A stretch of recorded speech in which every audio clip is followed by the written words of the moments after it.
Fala pessoal, tudo bem com vocês? Hoje nós estudaremos um pouco sobre a culpabilidade. Mas antes disso, nós temos que fazer um recorte sobre qual conceito de culpabilidade nós vamos efetivamente trabalhar. Isso porque a culpabilidade possui três acepções distintas. Nós temos a culpabilidade como vedação à responsabilidade penal objetiva, no qual se delimita a responsabilidade penal apenas a quem tem agido ao menos culposamente.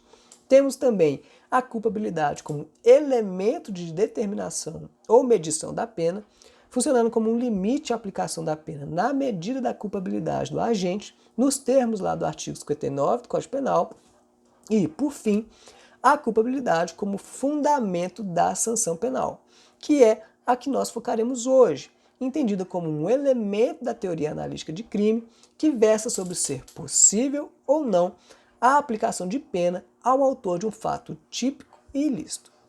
Como todos sabem, a teoria analítica do delito ela criou um sistema de aferição de responsabilidade que impõe ao Estado percorrer todo um caminho para que se possa exercer o seu jus puniendi. Então, gente, tem-se que, para habilitar o poder punitivo do Estado, é necessário que o agente pratique uma conduta típica, ilícita e culpável. Nessa perspectiva, a culpabilidade é o terceiro e último degrau da responsabilidade, no qual se exige como condição necessária de responsabilização que o agente tenha tido a capacidade de culpabilidade, consciência da ilicitude e exigibilidade da conduta conforme a norma. Esses, gente, são os três elementos da teoria normativa da culpabilidade e que nós iremos estudar hoje. Entretanto, pessoal, nem sempre a culpabilidade foi vista dessa forma. Esse elemento do crime, assim como todos os demais, é fruto de uma construção histórica. Originalmente, gente, os positivistas atribuíam ao injusto todos os caracteres objetivos do crime e deixavam para a culpabilidade todos os elementos subjetivos, consubstanciados pelo dolo e pela culpa. Assim, pessoal, para os naturalistas e causalistas, a culpabilidade era a responsabilidade do autor pelo ilícito que ele realizou e era então uma relação subjetiva entre o autor e esse fato. Era aquilo que ligava os dois, um vínculo psicológico. É por isso que deram a ela o nome de teoria psicológica da culpabilidade. A principal crítica que foi feita a essa teoria recaía sobre a culpa inconsciente. Por quê? Porque se a culpabilidade era o vínculo psicológico entre o autor e o fato, como dizer que há vínculo sem previsão? Além disso, pessoal, se a culpabilidade era um vínculo psicológico, como explicar também os crimes omissivos, que não são causais? Pois é, não se explicava. Diante desses impasses, a teoria da culpabilidade evoluiu para uma concepção psicológica normativa. Para os defensores dessa teoria, a culpabilidade não poderia ser apenas psicológica, mas deveria ter também um juízo de censurabilidade. Com isso, dolo e culpa deixam de ser a culpabilidade em si e passam a ser um elemento dela, junto com a imputabilidade e a exigibilidade de conduta diversa ou o poder agir de outro modo.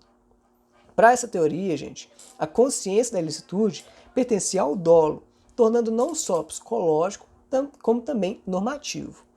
Nesse sentido, o dolo era vontade, previsão e consciência da ilicitude, e ele era conhecido como dolus malus. Essa teoria também apresentou alguns problemas que não tinham solução. O primeiro diz respeito aos crimes habituais, porque, segundo Metzger, os agentes que os praticavam não tinham consciência da ilicitude, já que, em regra, essas pessoas se criavam e se desenvolviam em um meio em que essas condutas poderiam ser consideradas normais.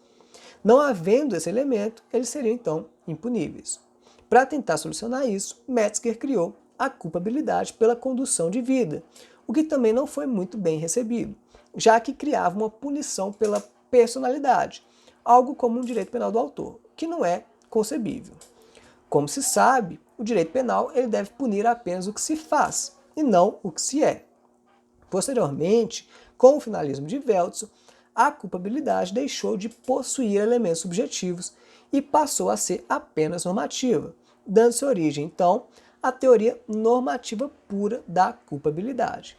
O dolo e a culpa que estavam nesse elemento passaram a integrar o tipo penal. e na culpabilidade ficaram apenas as circunstâncias que condicionam a reprovabilidade da conduta do agente. Essa, gente, é a principal diferença para a teoria psicológica normativa. Os elementos subjetivos do injusto não mais integram a culpabilidade, e o dolo passa a ser puramente natural, psicológico. Com isso, a consciência da ilicitude, que antes estava no dolo, se torna um elemento autônomo da culpabilidade. Dessa forma, gente, como nós já falamos, a culpabilidade ela torna-se puramente normativa, composta de imputabilidade, potencial consciência da ilicitude e exigibilidade de conduta conforme o direito. A culpabilidade, por essa teoria, segundo Zaffaroni, passa a ser a reprovabilidade do injusto que recai sobre o autor. Em síntese, um injusto seria culpável quando fosse reprovável ao autor a realização dessa conduta, porque ele não se motivou na norma, sendo-lhe exigível, nas circunstâncias em que ele agiu, que nela se motivasse. Assim, gente, temos a exigência do primeiro requisito da culpabilidade, que é a imputabilidade. Para que o sujeito seja imputável, ele deve ser capaz de compreender o caráter ilícito do fato e determinar a sua vontade conforme essa compreensão. Em outras palavras, gente, é imprescindível que o sujeito saiba que determinada conduta é ilícita e que, em razão disso, ele deve se abster de fazê-la. Essa capacidade psíquica é necessária para que o agente possa adequar a sua conduta de acordo com a sua compreensão da antijuridicidade. Quando há uma perturbação da consciência, inimputável será o agente. Quanto maior for a perturbação da consciência, maior será o esforço que o sujeito deve ter feito para compreender a antijuridicidade e, por consequência, menor será a sua reprovabilidade.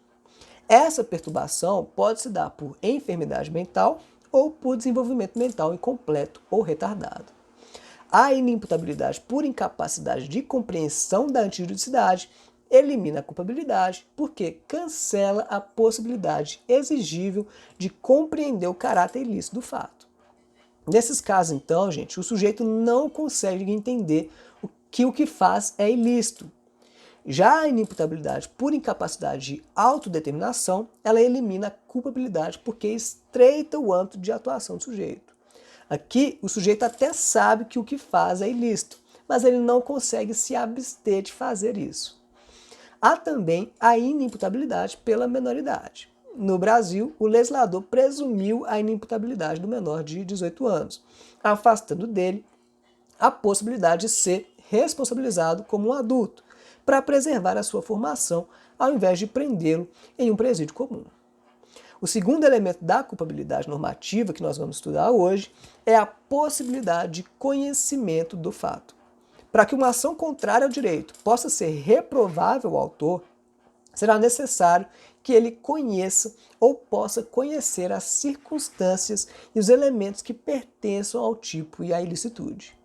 Aqui, pessoal, não se espera que o sujeito tenha um conhecimento da lei em si, mas apenas a possibilidade de conhecimento análogo ao efetivamente requerido a respeito dos elementos normativos dos tipos penais e ao que nós chamamos de valoração paralela na esfera do profano, que nada mais é do que a valoração do injusto levado a cabo pelo leigo, no caso concreto, de acordo com a sua capacidade de compreensão. A ausência de conhecimento da proibição, ela não afasta o dolo, mas exclui a culpabilidade, como é o caso do erro de proibição invencível. Por fim, o último elemento da culpabilidade é a exigibilidade de conduta diversa. Sendo o agente, então, imputável e tendo ele a possibilidade de conhecimento do injusto, a teoria analítica do crime exige que o agente se comporte conforme o direito, ou seja, ele requer que haja exigibilidade de conduta diversa àquela criminosa. Em outras palavras, se o sujeito tem capacidade de saber que o comportamento é ilícito e de autodeterminar-se conforme esse entendimento, então a lei exige que ele se abstenha de praticar a conduta ilícita, sob pena de ele ser responsabilizado. Entretanto, em determinadas situações, pode ser que a conduta seja inexigível, o que leva à exculpação do agente. Haverá inexigibilidade de conduta diversa quando houver coação moral irresistível, obediência hierárquica ou mesmo estágio de necessidade exculpante.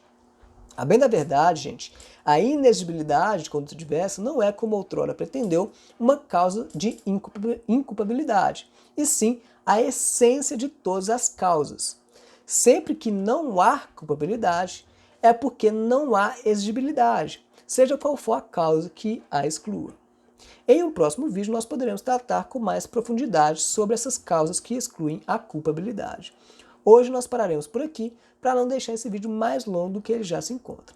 Então é isso, eu espero que vocês tenham gostado e até a próxima.